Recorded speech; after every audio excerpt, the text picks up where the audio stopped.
What's up, you guys? Thanks so much for coming back and visiting me on my channel to tune into another video. I put a post out on Facebook asking what did you want my next video to be about, and I really appreciate your comments. So I picked choosing how to persevere in the industry, especially when shit gets tough. So let's talk about that. I can give as many pointers as I've learned since I've been here. Okay, so when I first moved to LA, I got a job right immediately at a restaurant, and that was great because it kept my bills paid while I was doing other things, hosting on the side, whatever, doing little gigs. So that was really good. Then I got another job, which was really great. That lasted about 8 months, and then it was time to move on again. I was like, okay, I want to be freelance because I want to be able to try different things. So there were a couple amazing gigs that happened, and then there was a little bit of a dry spell. And in that dry spell is when I learned pretty much everything about who I am, what kind of person I want to be when things are really tough, because that's the kind of person that you decide you're going to be when it's good, bad, amazing, not so amazing. That's the kind of person you're going to be. So I was very conscious about my dry spells and those low moments because I wanted to make sure that I was paying attention to my characteristics, the way I was treating people, how grateful I was, gratitude, like little things like that. You just want to like be in tune with it, because sometimes I see different people of influence, of power, of money, you know, all the things that we all want, and they're not actually happy. They're not genuinely happy because they have everything they want, but they're missing certain things. For me, I can't go without my faith. I need to have my faith. I need to have my family. I need to have my friends. That's a lot of people. But for them, they might be missing love or care or hope or whatever the case is. And you just want to be really conscious about those things so that when you do get your dreams, you're still the same person and it actually makes you as happy as you thought it would. So I've come up with a couple things to make sure that I always stay on my toes, even if things are tough. So that's why I call this video Winning at Your Worst. So the first couple of months when things were a little dry, I thought, oh, I'd work on my blog, I'd work on my YouTube, I'll work on my fashion, whatever.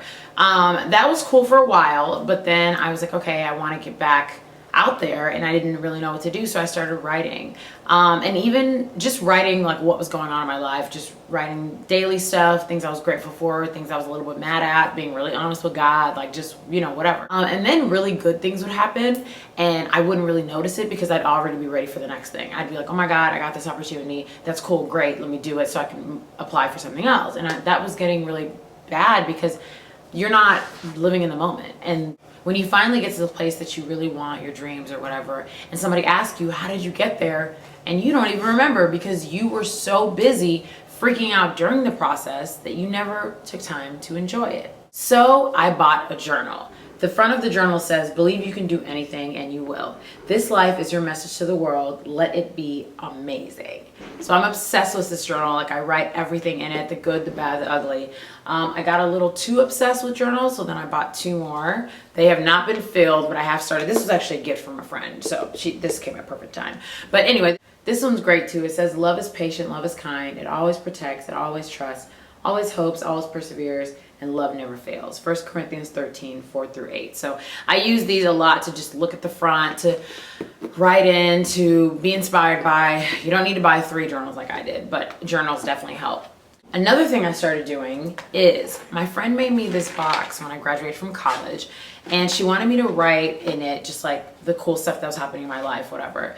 And I didn't realize how important it was. But I have started putting all of the good things that's happened to me since I've been here and just in life, and also some of the sadder things, some of the jobs that I missed out on, or some friends I lost, or whatever the case. And it's so crazy like how amazing it is to look through this sometimes and, you know, like, okay, oh my God. So as I look through this, April 1st, I became the MC for the Mountain Dew College Tour.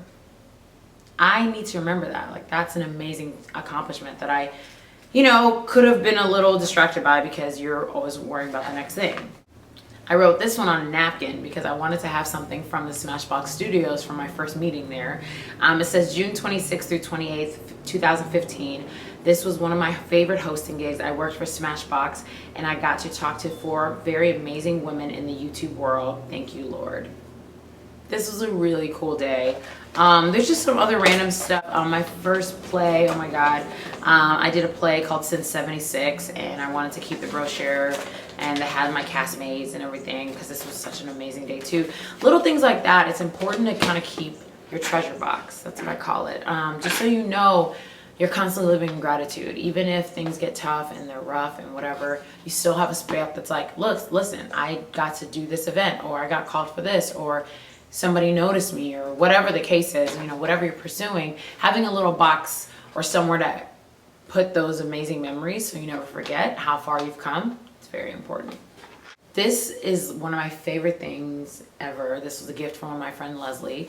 It says, be your own kind of beautiful. And it means so much because you guys know I'm all about not being afraid of who you are. I have a blog called Naomi Living, stands for Not Afraid of My Imperfections.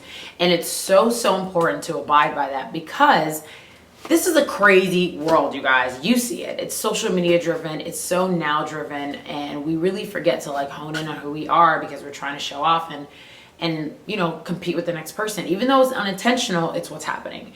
And I really try to steer away from that as much as possible and really commit to something like this, being your own kind of beautiful. And if that's being nuts, crazy, sarcastic, ridiculous, doing the most, you know, if anyone ever tells you you're doing the most, you tell them that you're doing the most because they don't do enough. Okay? That's what I had to start telling people, because I always used to feel a little insecure about like my personality. I knew it was really loud and crazy and that I would kind of do stuff that people wouldn't necessarily do, but then I started realizing that I was unconventional, and that's what I needed to succeed. So find what you need to succeed to make you the best version of you. It's not better than anyone else, it's just the best version of you. That's how you make it. I wanted to share a few of my favorite quotes because, oh my gosh, these have helped me so much. I just mentioned one before. Don't let people's opinion of you change your opinion of yourself. Let's all think on that. Okay, are you thinking? Cool. Because when people start telling you what they think about you, how they think you should dress, how they think you'll make it, blah, blah, blah, it totally clouds the way that you originally thought about yourself, the way that you were willing to persevere, the way that you were willing to stride, your confidence.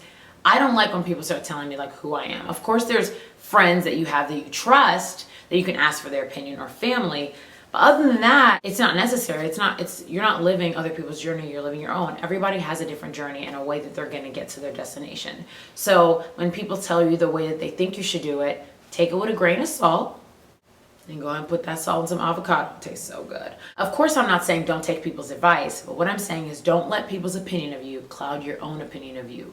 Do you. So don't ever compare your chapter 1 to somebody else's chapter 20. If you're in chapter 10, don't compare to somebody else's chapter 35. That's all I'm saying. And my last favorite quote is Philippians 4:13. Be anxious for nothing, pray about everything, tell God what you need, and thank Him in advance. That's the Stacy version. But no, it's actually the New Living Translation of the Bible. I love that verse so much because it is so easy to be scared or nervous or worried about the next step, especially when you are working your butt off, but you don't know if it means anything. Let me tell you right now, yes, it does. Yes, it does. It always means something. So just not being anxious about things. I always say, I have it on my Instagram, interrupt anxiety with gratitude.